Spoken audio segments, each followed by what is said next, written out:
The Sega Genesis Flashback has got some mixed reviews, especially during the summertime whenever ActivesiNGaming sent out some faulty units in which a lot of people was pretty pissed off. They said it was the same exact crap in which they gave us whenever they had the Sega Genesis Classic console, the one that you plug and play with the composite cables. And I played it a couple of times and I didn't like it. It wasn't for me. The sound quality was garbage. It sounded worse than a Game Gear game.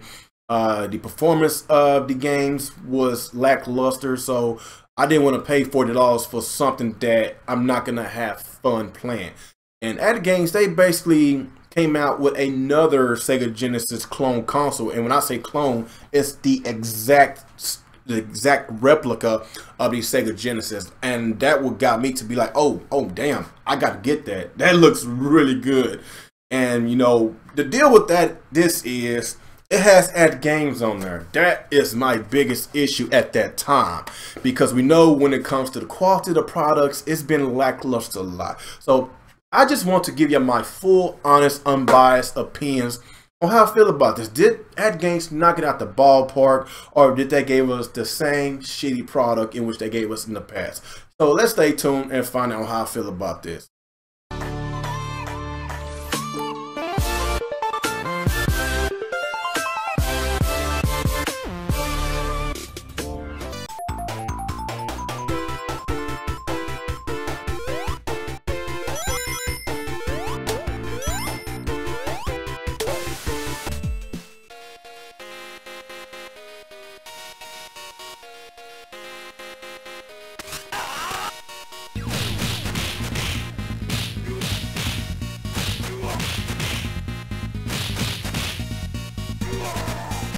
As I kept playing these games, from Streets of Rage to Sonics to Golden Axe to Shinobis, I'm thinking to myself, is this a licensed Sega console or a ActivesiNGaming console? Because the quality of this console is very good.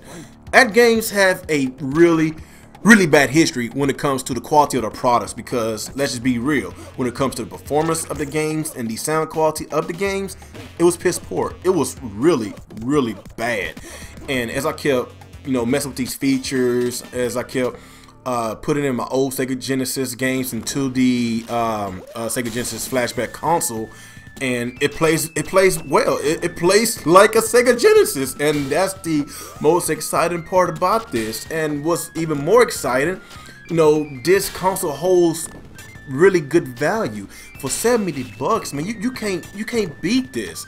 Like, you get 80 freaking games versus Nintendo 21 games. I know some people would be like, there's a lot of shovelware until the Sega Genesis Flashback. Let's be real. It's like 40, I think 45 Sega Genesis games, and the rest of them like Sega Master games and Game Gear and some old shovelware.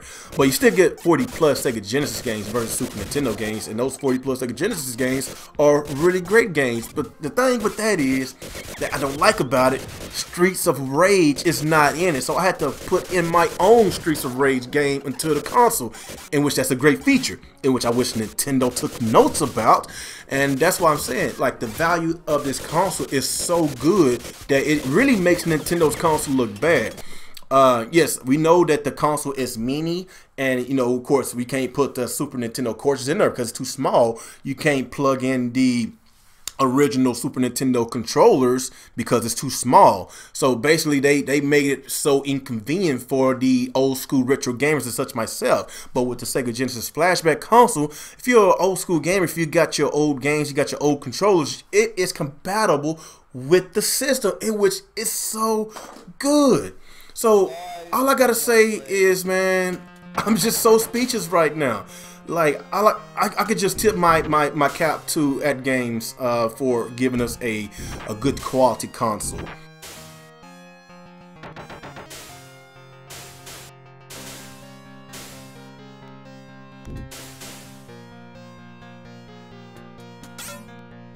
Power up.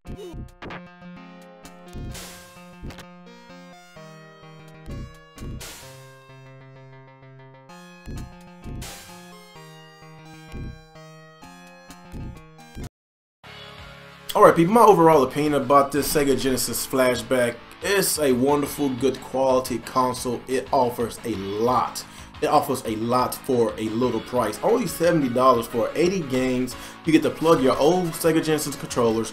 You have wireless controllers. You get the you have a rewind button. Like you get to, like I said, you get to plug your old games into it. Like you have so much for so little. If you want to compare it to the Super Nintendo Classic, in which it costs what, $80, $10 more, you can't plug your old controls into this. You can't plug your old cartridges into this. You can't. You only have 21 games, and I heard that you couldn't actually hack this. Some people actually hacked this and got over 1,000 games, but I don't want to chance my Super Nintendo Classic. I don't want to chance this thing to be bricked because I'm not good at hacking stuff. So what comes out the box, if you want to compare this offers a lot more out the box than this. As far as the games, like which games you like better, that's subjective, that's opinionated. You know, me, I grew up a Sega guy, so obviously I'm more of a Sega guy. But like I say, it's all opinionated on how you feel about the games. I'm just talking about what this console, these two consoles offers, and I feel that this has better value. And plus, the quality of this product is surprisingly good, even though it has an ActivesiNGaming symbol on there, because we know about their questionable history when it comes to the quality of their products. Because let's just be real, the quality of their products back then has been trash. But if you don't have this and you are an old school Sega fan, you need to get this, because the games on here runs really good.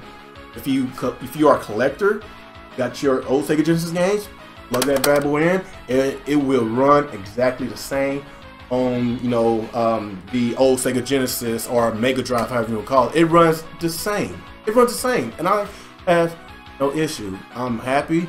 I'm a satisfied customer, and hopefully going in the future with ActivesiNGaming, hopefully all the rest of their products would be as good as this. I know there's been some faulty products in the past with a lot of these reviewers bashing ActivesiNGaming, saying it's the same as the Sega Genesis Classic console, saying that it was garbage.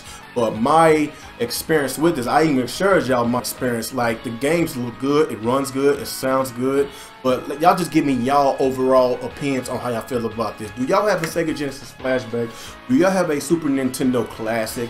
What do y'all think has the better games? I know it's subjective, I know everybody have their own opinions, but which console offers the most?